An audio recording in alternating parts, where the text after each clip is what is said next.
too much. I might do it too often. And again, that's a judgment saying you don't deserve to have pleasure. Yeah. You know?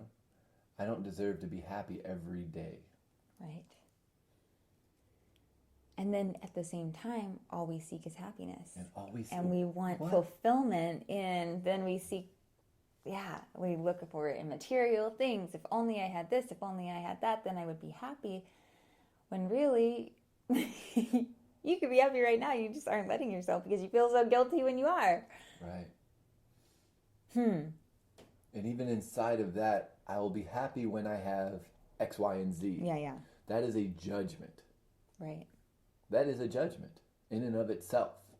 You are judging your current circumstance against this hypothetical one that you believe will make you happier. Which even in that, there's a paradox because everyone that we know who has X, Y, and Z will come back and say, wow, this stuff didn't really make me so happy after all. Yeah. Right? I need a reboot. I need to take some steps backwards. I need to write some chronological timeline and figure out where did this train jump the track. Right? And I think that judgment is a good way for trains to jump tracks. It is a catalyst that can push that train right off the track. It's headed for Happyville, and you start judging that train, and next thing you know, you end up somewhere. Desolation City or something. Yeah.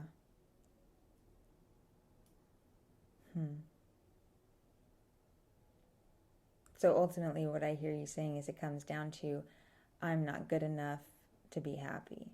I'm not worthy of having this happiness. I believe there's truth in that. I believe that for a lot of us, and I'm going to speak in my own experience, that is definitely a homeostatic set point that I've been breaking through. And realizing, that I think we get to a point that is determined in our young years, early in life, that this is how much I'm allowed. And if I get too close to going over that amount, then I figure out a way to bring myself back down. Right? And I think judgment is one of those ways that I bring myself back down because, I made $100,000. Well, that's way too much money, and now, right, one of the biggest judgments, more money, more problems, right? We hear it all the time, right? Yeah. More money, more problem. Really? What an interesting judgment of money and success and wealth, right? And stopping and saying, well, where does that come from? Is that true? Do people with more money have more problems? Because I know some people that ain't got shit, and they got a lot of problems. They've got a lot of problems, and so I find that, that it's fascinating, all of these judgments, especially those that are kind of culturally thrown around, without really much thought. That when I stop, take a couple deep centering breaths, put myself somewhere in a calm state, like nature, that you've recommended before to us. And I ask those questions, is that true? Or where is this judgment coming from? Or where am I experiencing this judgment in my body? When I start feeling judged, where is it? My low back that tightens up? Is it do my shoulders rise? Does my abdomen get hollow? Does my neck and head drop? And paying attention to where that experience is taking place physically in your body. Because it's going beyond just your brain, right? Just our mind. And so I think that if we can stop, ask those questions, feel where we're experiencing it, then we can kind of start tying some pieces together. We can start looking at the energetic body for answers, not the logical brain. Yeah.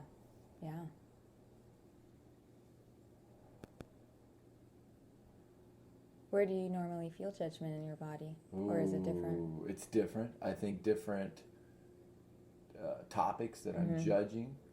But I will say for me, a lot of it is in my lower back.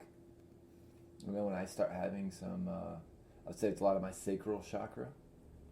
People who aren't familiar with the chakra system, your sacral chakra is basically your hips. We could say hips and low back if you just want to keep it real vague and not get into a whole sacral podcast. But definitely, I would say definitely, my SI joints, I can feel some tightening and twinging in my low back. Also my left shoulder, my trap, that levator trap, upper scapula. I'll even find myself subconsciously without even autopilot. As soon as I start feeling the stress and I start figuring things out, I'll take my right hand, reach across my shoulder and just start massaging it. And the next thing I know, it's like, here I am massaging my shoulder, and I catch myself and think, how long have I been doing this? Yeah. Right? My neck, right? If you think about the energy that goes around that fifth chakra, the neck, and being able to express myself. Yeah. If I'm in a state of judgment, Mm-hmm. I'm not really expressing my truth. Yeah. Right? My shoulders, you could think the shoulders kind of the mix of that zone 4, zone 5 area of that energetic body, which is my ability to give and receive. And we could get into the energetic body on a different show, but definitely neck, shoulder, back, and kind of that whole, and a lot of it tends to be on the left side of my body, which is really interesting, which makes me realize like how much I judge myself. Because if we think about the left side and the right side of the body, there's a lot of teachers and the like who believe that the left side kind of represents the femininity, the feminine energy, and the right side is more masculine energy. And I notice that I have a lot of judgments towards my feminine energy and what it means to be as feminine as I am. Because the people that know me on a more intimate basis know there's a lot of feminine energy to who I am. I do a lot of things that we are dictated as a society that women do. Yeah. Women's job. Women cook and clean and, do all these things. I'm not a very manly man in a lot of I can't even hammer a nail into a board very well. We have video of that somewhere, but yeah, so I find that, a lot of my judgments tend to be low back, sacral chakra, heart chakra, throat, neck, and primarily the left side of my body. Yeah.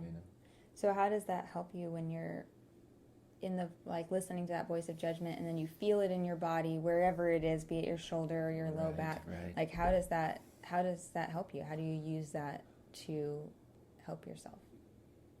Well, there's a couple things. Knowing what we know about the energetic body, the years, ideally, that relate to all those different zones. Every chakra has a different time frame that you're kind of developing it. And so having that information or understanding, it gives me a chance to say, okay, Billy, from 7 to 14, what's going on? Is there one of you guys, 8-year-old, 9-year-old, 10-year-old Billy, that wants to tell me something right now? Yeah. Are you feeling judged right now? And if so, let's talk about it. Yeah. Right? Let's talk about it. And I kind of go back and I revisit those years that relate with that energetic zone, and look at maybe some of the circumstances or the experiences that I went through at that time. And are they showing up now? Right? And in some way, is that a different version of Billy that's feeling judged as opposed to the one that's standing here in this moment? As well as each one of those energetic zones, there's specific movements and postures that go with those. So if I'm having a really rough day, and it just, my judgments just are persisting, and I'm not able to do a quick witness, evaluate, work it out, and move on, and it just seems to keep rolling. Taking time, and doing those breathing exercises, and to get the energy in that part of my body to start moving, right? And just if it's I've done one exercise for 20 minutes before, just for my hips, just one breathing exercise, 20 minutes, and it's kind of a form of meditation as movement, if you will. Yeah. And so, but specifically for that area of my body. Yeah. And the third thing is art. That was kind of the whole art beat course that we created, was just around this very thing. It was recognizing that there's these different energetic zones and giving people the tools that they needed to combine breathing, art, vibration, and movement into allowing things to move through you. I think I said in the last episode, one of the things that Michael Singer said about trauma was not allowing things to move through you. So if something's sticking and it's not moving through me, the breathing and the movement and the art, give it a mode of expression. give it a little push, Yeah. right? Give it a way to move through me. When I sit here and just try to figure it out, I don't figure anything out. I just keep digging the hole. Yeah. Before you know it, it's like you come home and nothing's done, right? And you find me sitting on the couch, like looking up from the bottom of this crazy hole that I dug myself into. Mm-hmm. But even if I feel like the last thing I want to do right now is love myself through this, then I go, okay, can you breathe yourself through this? Yeah. Can you draw yourself through this?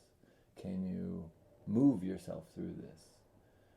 And then before you know it, I'm working and operating through my heart again. And that's where our spirit wants us to operate. Spirit, God wants you to operate through your heart, not through your brain. And when I do those things, the breathing, drawing, moving, it gives me the opportunity to move through my heart again. And those judgments sort of kind of just fizzle out. They kind of subside and no longer feel like 1,000-pound weights that are attached to my lower back or to my shoulders or to my neck. So, which I think is a perfect example of self-care as an expression of self-love. Instead of trying to find that loving space within your mind, just acting out self-care, which will move you into a more solid place of love. That's right. Yeah.